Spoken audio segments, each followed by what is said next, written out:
Good day, everybody. Welcome to the fourth episode where Mr. Mehta will tell his stories of his transformation from one of the best rowers to one of the best coaches of his time.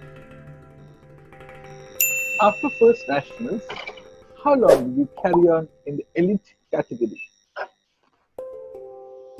You are aware that 1968 was my first Wellington Trophy.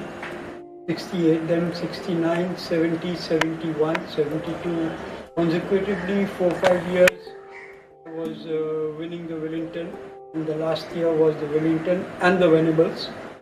71, I won the first nationals. I won the gold in pairs and fours. And then, as you are aware, that work pressure was also there. So I had to slowly withdraw myself from competitive rowing, and occasionally I switched over to coaching the youngsters, which I thought that let me part with all the knowledge I have, let me pass on to the youngsters, and I started coaching at the club level. Regarding the second nationals, did you row? No, that was the first nationals, and I was into work, too much of work pressure, and I couldn't have spare time for practicing twice a day. I did one ARE in which I won the pairs, 72. Okay. I told you that I wanted to part with whatever knowledge I had at that time. So I started coaching at the club level. I was attached with Lake Club, and I started coaching the boys and girls of Lake Club. And onwards, I got an offer for the InterVarsity. I coached the Calcutta University rowing team also, and that is how slowly I transformed myself from active rowing to coaching. So, what was your first major breakthrough in coaching? See, first major breakthrough came a bit later on, sometime around 2004-05, when I trained a crew which won all the trophies in the area. The crew was Gurpreet Singh Dhillon, Ankur Kulkarni, Sakil Ahmed, and Arun T. Paul. These four boys I started coaching, and we consecutively for 3 years we won the area. Attached with the Indian team also, 2003-04 I was with the Indian team, and that was, I would say, my learning period with the Indian team, and breakthrough as such was not anything major. Mr. Mehta, till now you were sitting at the opposite side of the bench where you were trained by a coach. Now, when you had planned to come this side of the bench and be the tutor yourself, I think this needs proper guidance, for proper mentorship, and would like to know who mentored you to be one of the best coaches of India. Who mentored you to be one of the successful coaches of your time? It's a very lovely question you asked. If I remember correctly, 2002, I got a call from Mr. C.P. Singh. He said, Ashok, if you are interested in learning how to coach and if you want to take up coaching as a subject, we are bringing in a Romanian coach called Nicolae Vulfe. He's a mathematician as well as a very renowned coach. He's coming over to India to train the Indian team, and since you yourself is an engineer and he is a mathematician, and whatever adjustments he does in a boat is by calculation, and if you want to learn the biomechanics of rowing, this is the best opportunity you can get, and if you are interested, you can come over and join the Indian team. So I had a discussion with my family, and they said, okay, if you are so keen and it's a golden opportunity for you.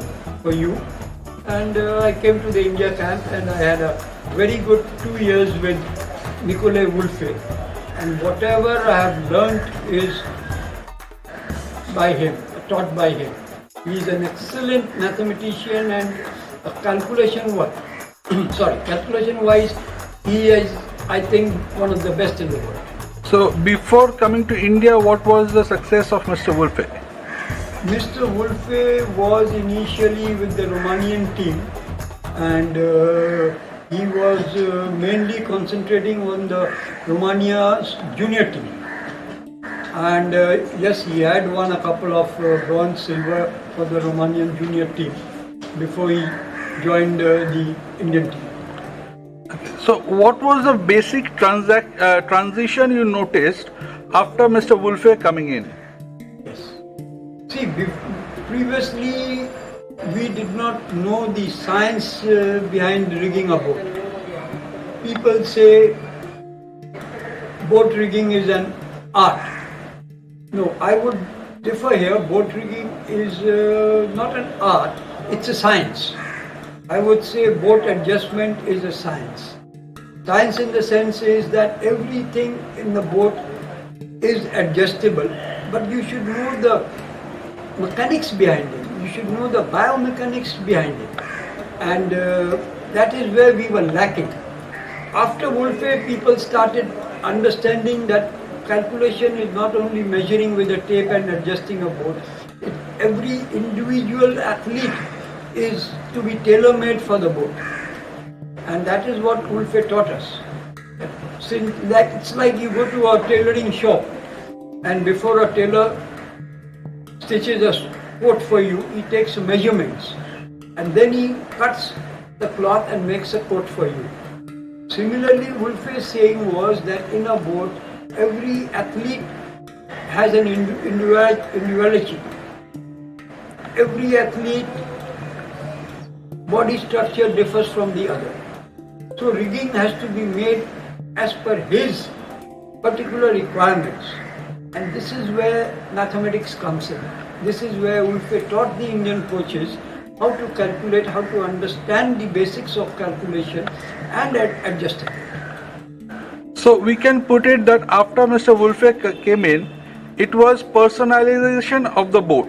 Yes, very true, very true. Where previously it was a community setting, and after Mr. Wolfe it was a personalized setting that ruled Indian rowing afterwards. Very true. See, adjustable blades we all started buying, but adjustable riggers we started getting.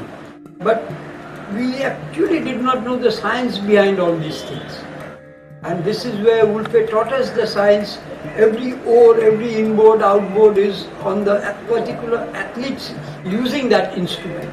This is what he taught us, and this has brought India to, at the present scenario, we were buying adjustable blades as adjustable riggers for quite some time, and we were somehow using it depending on the comfortability of the athlete. But the exact science behind it we did not know. The trigonometry behind it we did not know. This is where Mr. Wolfe taught the Indian coaches the calculation. I'm not sure how many coaches could understand trigonometry or how many coaches could understand the theory behind the calculations. But yes, that was a very big transformation stage of Indian rowing, and which made India one of the greatest country in the Asian rowing circuit. We used to have these woody boats, and competition abroad we used to hire boats from them. Okay, so what was the first major competition? I went with Mr. Wolfe to the Asian Games, Guangdong, Asian Rowing Championship, Guangdong, and it was a very good experience for me. This was the first international exposure, competitive exposure I had. What did you learn there? Result, we had a couple of silver and bronze, and we could see the training methodology, the adjustments of the boats, the different crews of different countries were doing, and learned a lot. Learned a lot from them. Can you recollect from that camp who were the major campers that went on to do big in Indian rowing later on?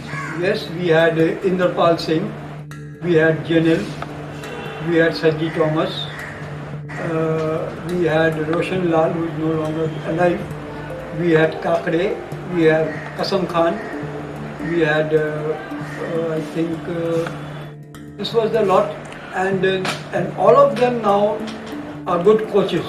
Most of them are good Sai coaches. Looking back today, if you want to give credit to two persons for your rowing performances, it can be your coach, an administrator, or anybody apart from your family members. Who would you give credit to and why? See, my first coach who trained me was Mr. A.K. Chatterjee, known as Lalada. He himself was a rower and he himself later on became our coach. I was very much influenced by him, his training methods at that time, though it was an old methodology. But yes, in those boats we had wooden boats at that time, and for those boats, those training methods were, now we realize, were not very scientific. Like these days, we have a lot of warm-up before rowing, we have cooling down after rowing. In our time, we did not have all those things, or rather, we were not strictly following these trends. So as a result, we got hurt many a times, and we did not know the reason why we get these injuries. Later on, now we realize why we used to get those injuries. And as you remember, you must have heard, we lost one of our crew members who died in the boat. Now we realize is that maybe due to his heart being overworked, he may have collapsed and expired. But Lalada was one of the best coaches in that time. And another athlete I would really say was my idol was Mr. Sam Medora. He had a perfect style of rowing, which I think even today, if the youngsters follow, it will be excellent for them. Unfortunately, he got hurt and he left rowing, but his style, I would say, was one of the best in Asia at that time. So these two gentlemen influenced what I am today. Mr. Mehta would like to know from you the episode of Mr. Kamal Datto, your partner, your pair's partner. He was my pair partner, and as well as he was a 3 in our force. And as you know, in those days we were not aware of the heart rate and all those things. And what we now, if we analyze, was the reason of his collapse was his heart may have been overworked. Nowadays we have a thumb rule that the maximum heart rate you can beat up is 220 minus your age. But in those days, these things, heart rate monitors were also not available. And that time coaches were not aware of all the heart rates and all those things. And what we think now is that his heart must have overworked and collapsed. And yes, we were practicing in a force for an ERA, and Mr. Sam Medora was on the bank training us. And after a flat out 3 minutes, Kamal said that I'm feeling uneasy. So at that time, the lake waters were very clear. We told him that why don't you wash your face with the water of the lakes and let's report back to the coach on the bank. Because he said that we had to do 3 minutes on that day. We had only done 1.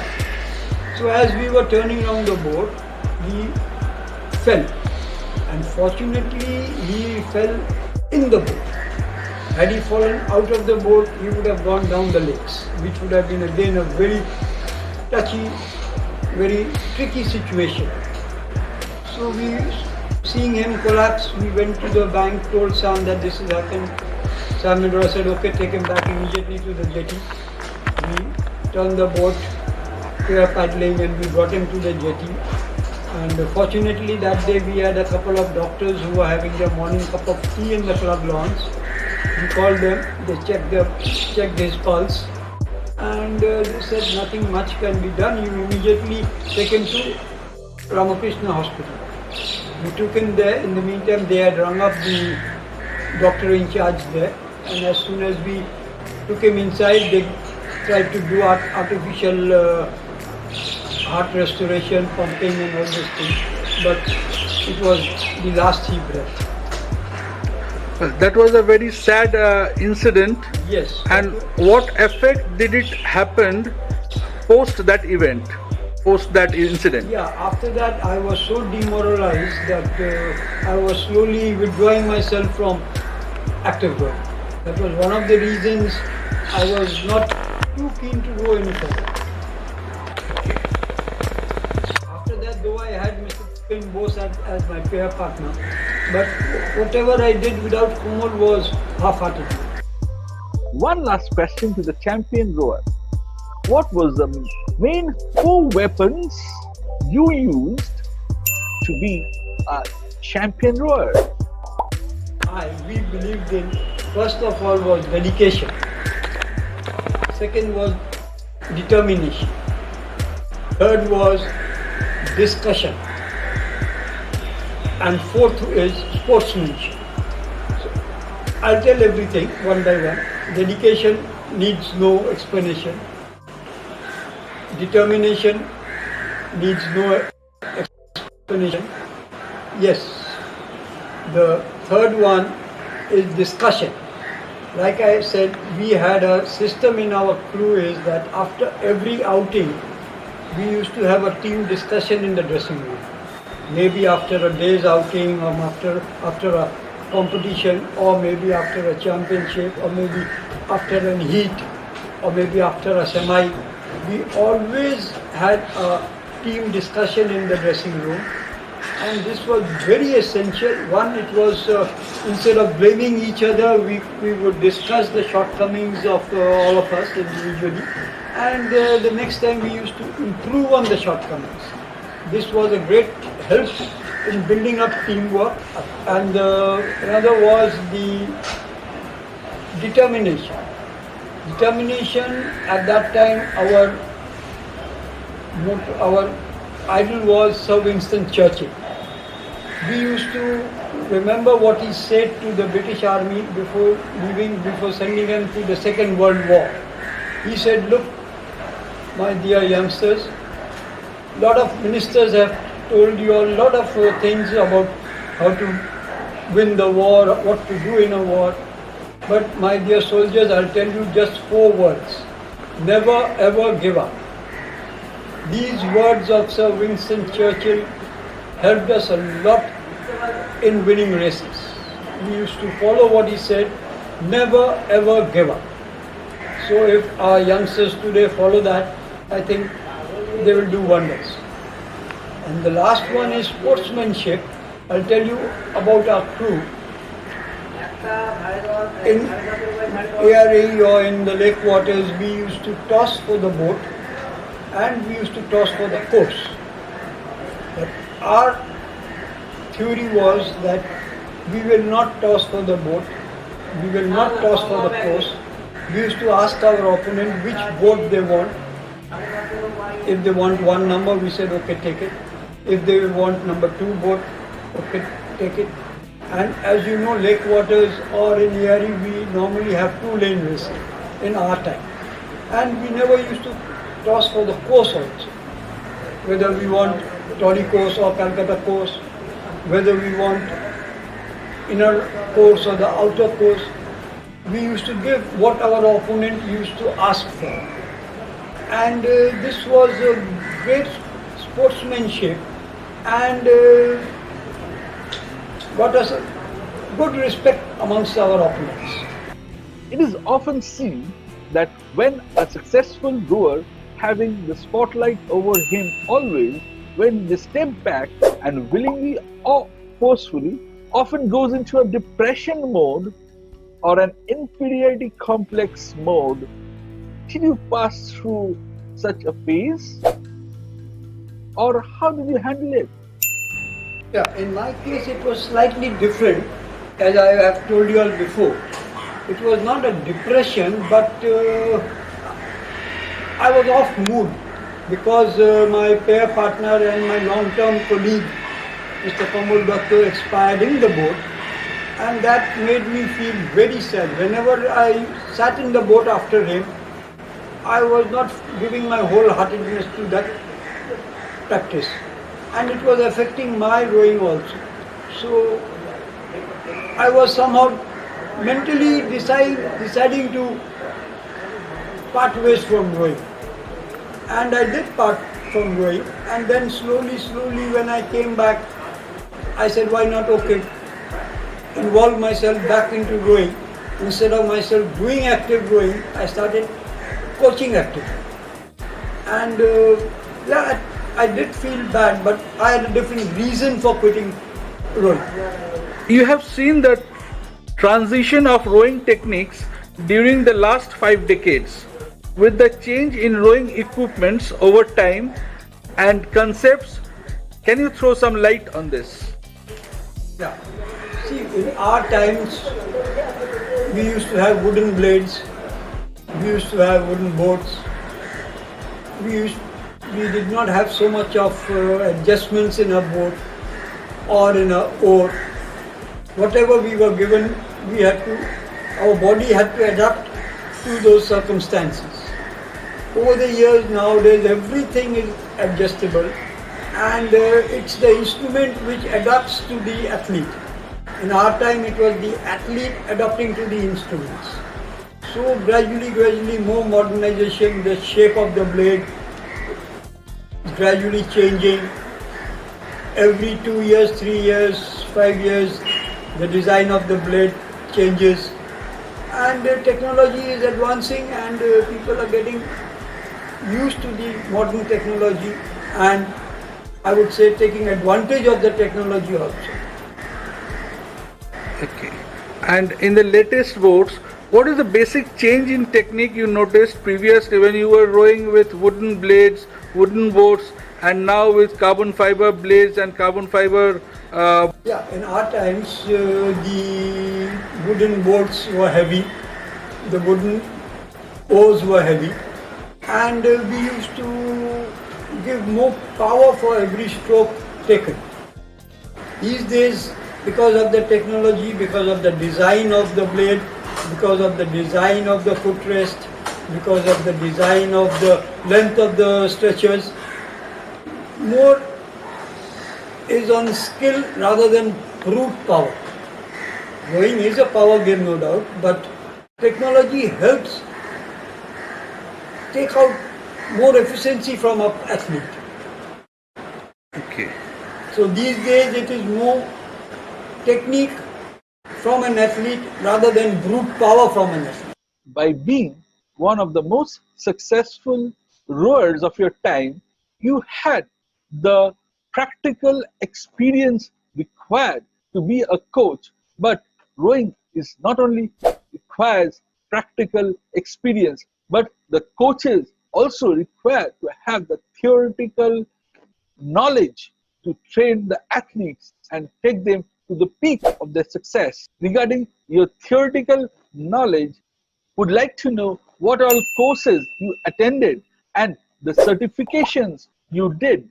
And for those who don't know, you also being one of the most successful coaches of your time did organize many a clinic.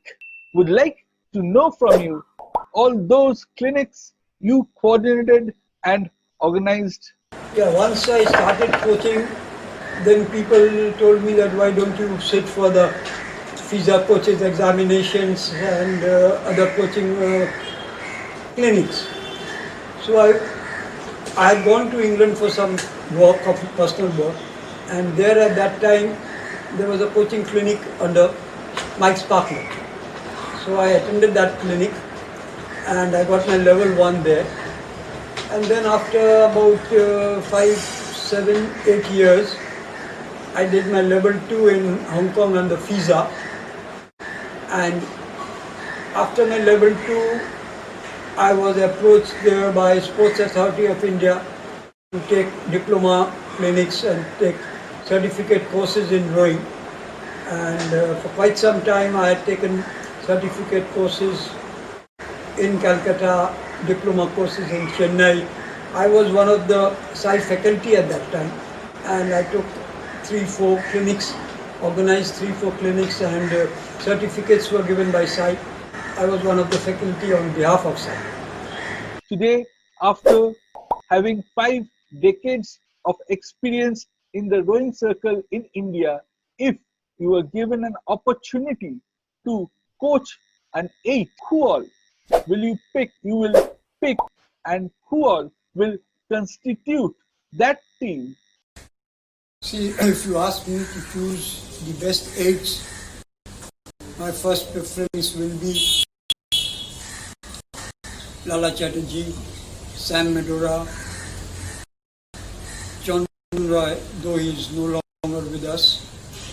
I would then take in a few of youngsters, Inderpal Singh, Janil, Sajji Thomas, Palos, Kudrat Ali, Kakre, Roshan Lal. So these are the finest rowers India could ever produce. Suman Dumra is one of them. So this will be, if all are together, will be a wonderful thing to watch for the youngsters. Okay. And as I was saying, women's rowing. See, the only problem where we are lacking behind is the height of our women rowers. The average height of our Indian women rowers is around 5'5", 5'6". Whereas I'll tell you one incident in FISA Cup. There was a Belarus crew, women's 8s, and I was very friendly with their coach. And he was introducing me to the women's 8s lined up. Girl was 6. Some were 6'1", 6'2", 6'3", 6'2", 6'1", and the Cox was 5'2". You can imagine 8 women in a crew, all 6+, whereas our women average 5'5". You can see the disadvantage where we were facing. We understand that the best of your coaching success is yet to come. So, would like to know what is your goal as a coach right now? Yeah, it is yet to know how long I'll be there to fulfill my dream. But my dream is, yes, at least we should qualify for the finals in the Olympics. That should India aim for. And for that we have to do some change in methodology. We have to adopt more instruments. We have to depend more on biomechanics. We have to invest more on instruments aiding in biomechanics. And that's my dream. If I could even watch India qualify in the finals, that would be a great day for me. A youngster, if they want to pursue rowing coaching as their career, so from that perspective, can you throw some light that how should they train themselves, and what are the avenues they should go and knock in order to be a professional coach, rowing coach? Yeah, see, in our time, professionalism in rowing was not there. Rowing was not a paying sport. Okay, I agree, the coaches nowadays are coaching as a job, not as a liking to rowing. But see, to be a sincere, even if a school teacher, unless he's sincere in his work, if he goes for money, he's not a good teacher. Okay, money does count, money is needed, but you should have a sincerity also. You should see, I would suggest a good rower can become a good coach because he can feel the pulse of an athlete. He can feel the mental condition of an athlete, and because he has gone through those stages himself. I'll tell you one incident which happened when I was with the India camp. Was one of our boys, I won't name him, he was performing very well in the initial stages, but he was not performing well. So we being able to find out what was the reason. So later on, I was a bit pally with him, and casually in their dormitory one day I sat on his bed and I started chatting with him, and I realized that his family was insisting him to get married, and he was not getting chutti because of the India camp. He was so depressed that his performance was affected. So I immediately approached Mr. Wolfe and I told him the background, and he himself used to row and he himself used to box. He could understand the rower's mental condition, and both of us approached Mr. C.P. Singhdeo, who was I think president at that time, and we told him the reason. We convinced he was given 1 week leave. Within that 1 week he has to get married, what we do it, and come back and report to the camp. And you will not believe, the day he returned to the camp, he was a different athlete. He was full of energy and full of everything. He was so active. So what to understand why an athlete is not performing well, why an athlete, what's his problem? Maybe physical, maybe mental, maybe family, maybe friend. You have to analyze and you can only analyze if you are a rower yourself. So nowadays coaches, if you are a rower and you have taken up coaching, be sincere to your job. Don't always think it's your paid money or anything. And if you are sincere to your job, and if you are, and don't treat your athletes, your juniors as somebody inferior. Be pally to them. Okay, all work and no play makes Jack a dull boy. Be pally with them. Don't spare them if they have done anything wrong. If required, you can fire them. But don't make your camp a concentration camp. Make it enjoyable. Make the athlete feel at home. Have other games with him. Off time, play football with them or play volleyball with them. Mix with their athletes and they'll surely do well.